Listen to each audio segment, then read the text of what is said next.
visit with these geese and boats. I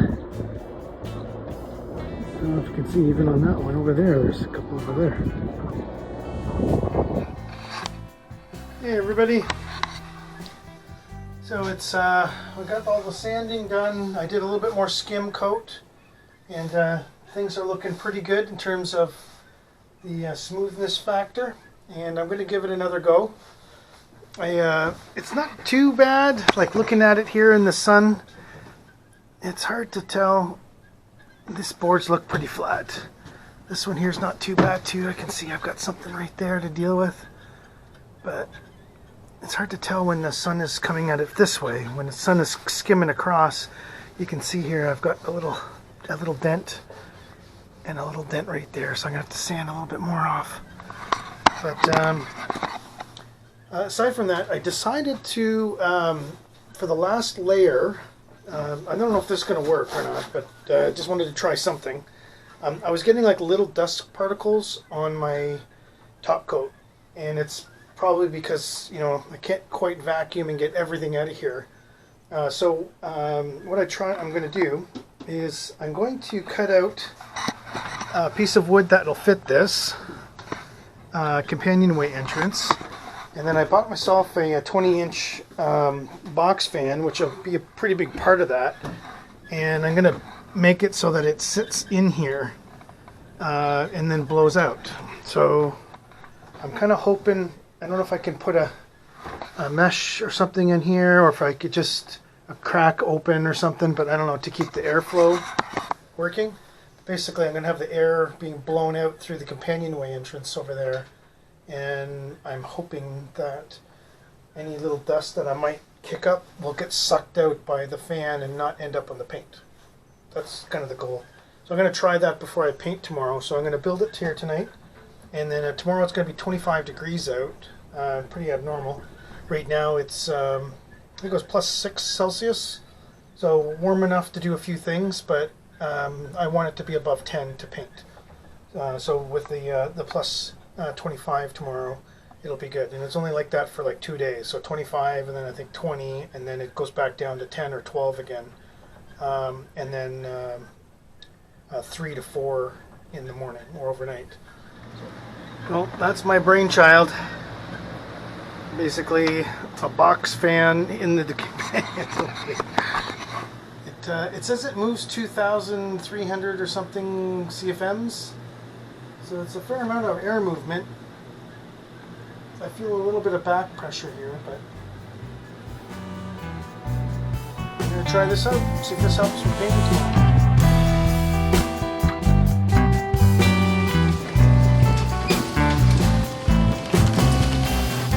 Bought this boat with very little. Had no working engine, no instruments, and you know, I gutted it, I pulled the engine out, and then I decided to go electric. So I put an electric motor in, and had a whole learning curve about that. So I learned about batteries and charging systems and wiring and, you know, house banks, all the different solar panel and monitoring systems. And that's what this channel is about. It's about sharing the knowledge that I learned, documenting my journey as I retrofitted this boat. I'm looking forward to next year. Next year I'm going to be taking the boat out to the coast and to the ocean, and I'm looking forward to that. So hopefully you can follow along and join me.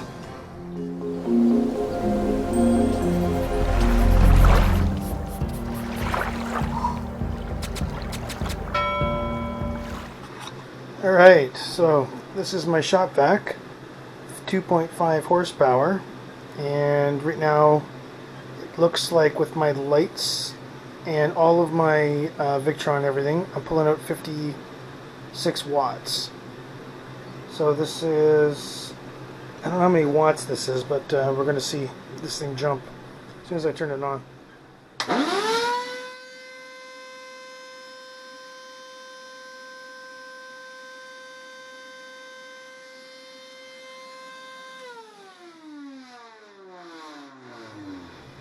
So 770 watts, so it's about 700 watts for this little motor, 2.5 horsepower on my shop vac. So yeah, no problems to run that. 800 watts would be basically my cruising out of the marina speed, typically 2.5 knots, is around 800 knots, or 800 watts. So, cool. So it seems like I got lots of power to run my shop vac off of my inverter, which is great. So I have the cutoff here on the inverter, and I just have the outlets on, and before I paint, so everything's still kind of in shambles here a little bit, but I'm going to run the sander and I'm going to run the vacuum here.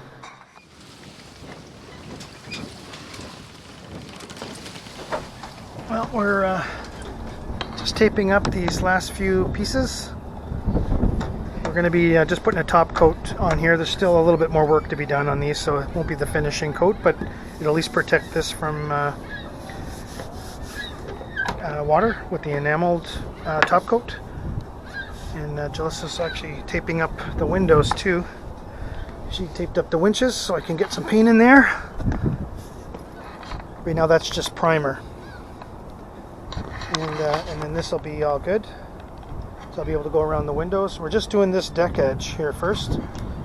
And then in a couple weeks I'm actually going to reapply the deck coating. So I'm just going to go kind of up to that line all the way around.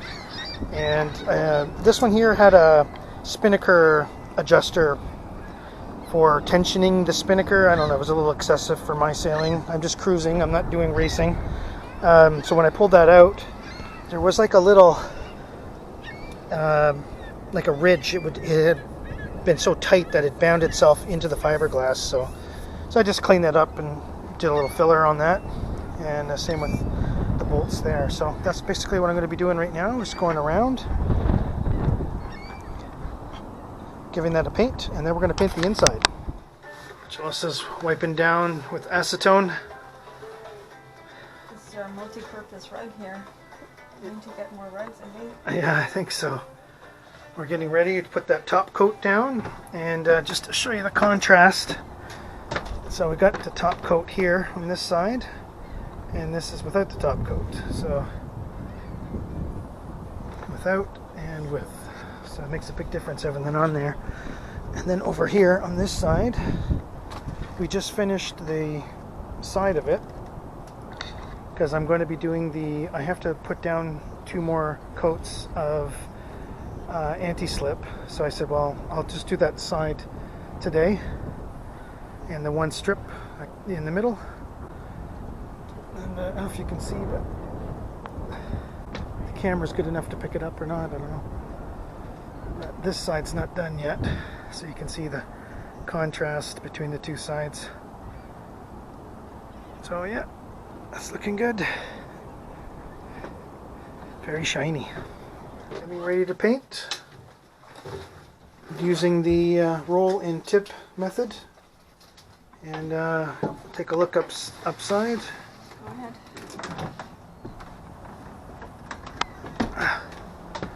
So this is how she looks now. We've got the pieces painted around the winches and where the clutches are going to go, and painted around the dodger. Ooh, I see some drips right here. Honey, I need the brush. I see some big drips. Oh, Yeah.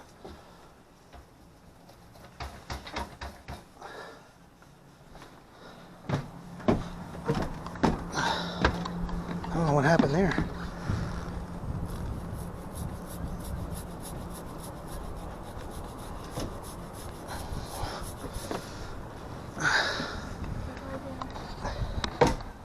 Okay, bye, honey.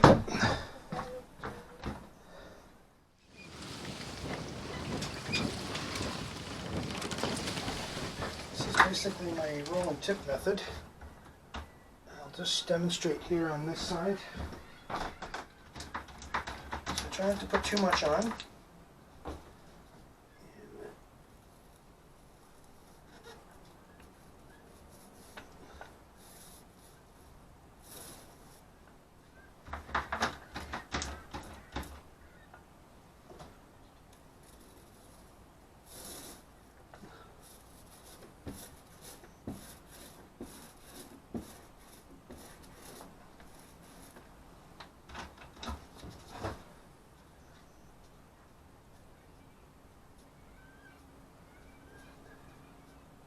Sometimes you have to go over it, I find, just a couple of times, because the whatever that gas evaporation that happens that causes the bubbles in the paint, it ends up sometimes coming out again. So if you notice, I do one up and I do one down, and I find that this just gives me the most overlap of paint. I don't know, that's just the way that I do it, and I just do it in small sections, so I try not to do too much.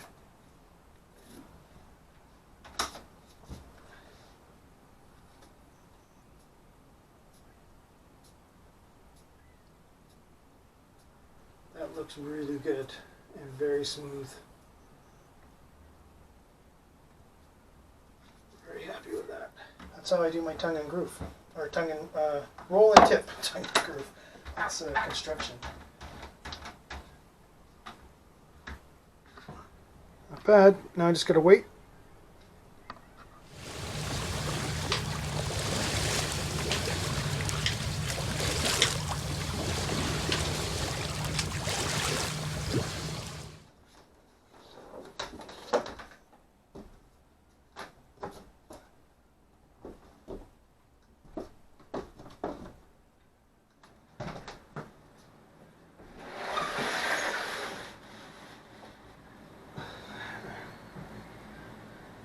So that is sucking out all the air.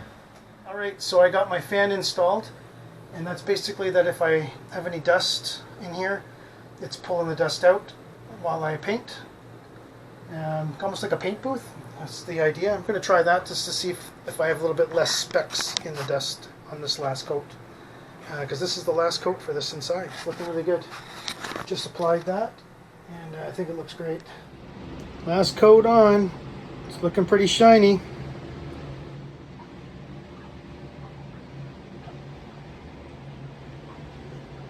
Last top coat.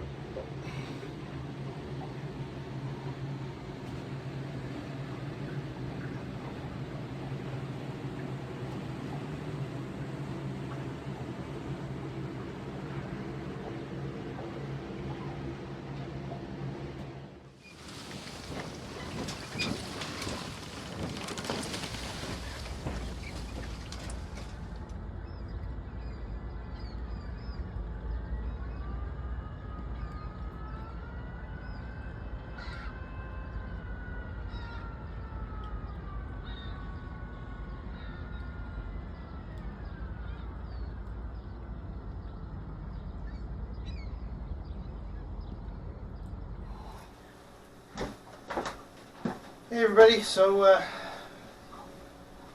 wasn't sure if I was going to film this or not. This is one of those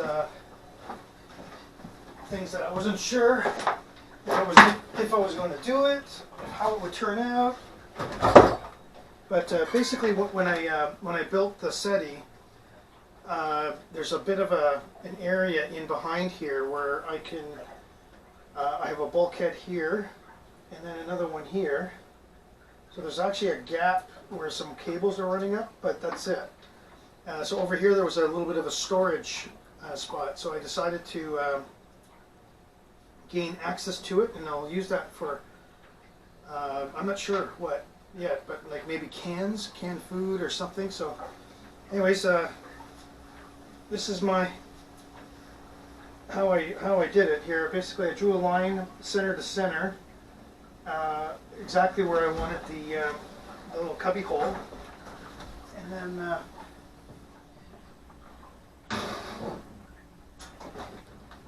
and I drilled a little pre-hole just to center my drill bit.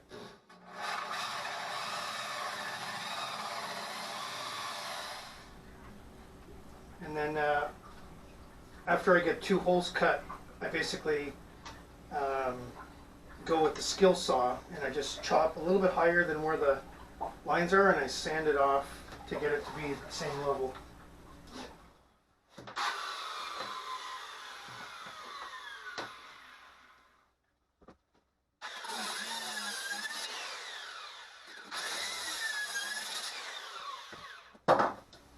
All right. As you can see, there's a little bit of a bump. So that's what the sanding bar is for. Except I'm going to change to an 80 grit.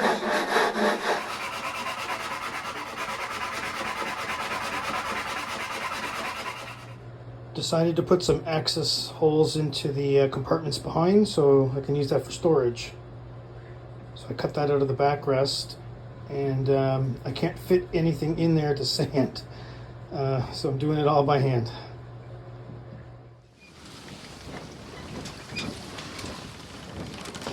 Coat number 2 of the skim coat F26 compound. Did the inside of the Settee all the way around underneath the captain's table. It's kind of like the places you can't see. And I did cut those 2 holes today, and I skim coated the back of the Settee, the backrest. And pretty just necessary. You do it, you make little mistakes, you do it again. For me, it's like 3 or 4 times that I apply. So that was application number 2, and I'd say that I got most of the stuff that I expected to see. With addition, I added the railing now, so I've got the finishing top rail, which is just a little decorative railing, and I put it in here for the Settee, and I've got it on the bulkhead too now, so it's sort of like my theme with the ropes. And then over here, I've got some stainless steel trim. They're really bump pads is why I've gone them, because they're on the corners. So I put 3 up here on each side of where there was a corner. So just if you're coming in and you fall over and you bang into it or whatever, and you got something in your hand, it'll take the blow. That's the purpose. Yeah, so we're getting there.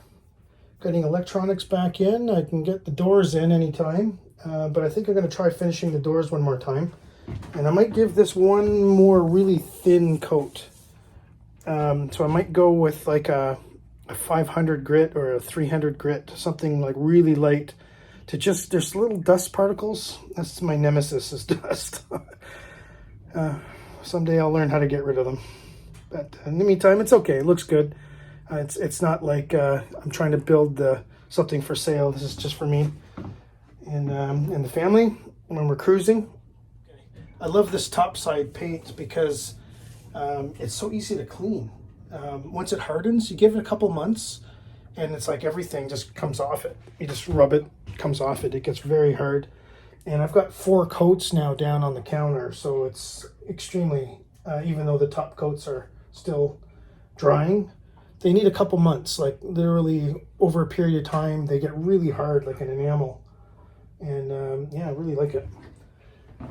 So yeah, this is all done. This is done. All done inside. So the only thing I have left here is the bulkhead and the V-berth. And but I just wanted to get one thing done at a time. So I'm like, or one section at a time, because it's just easier to manage. And so I like the way that this is coming together. It's getting there slowly.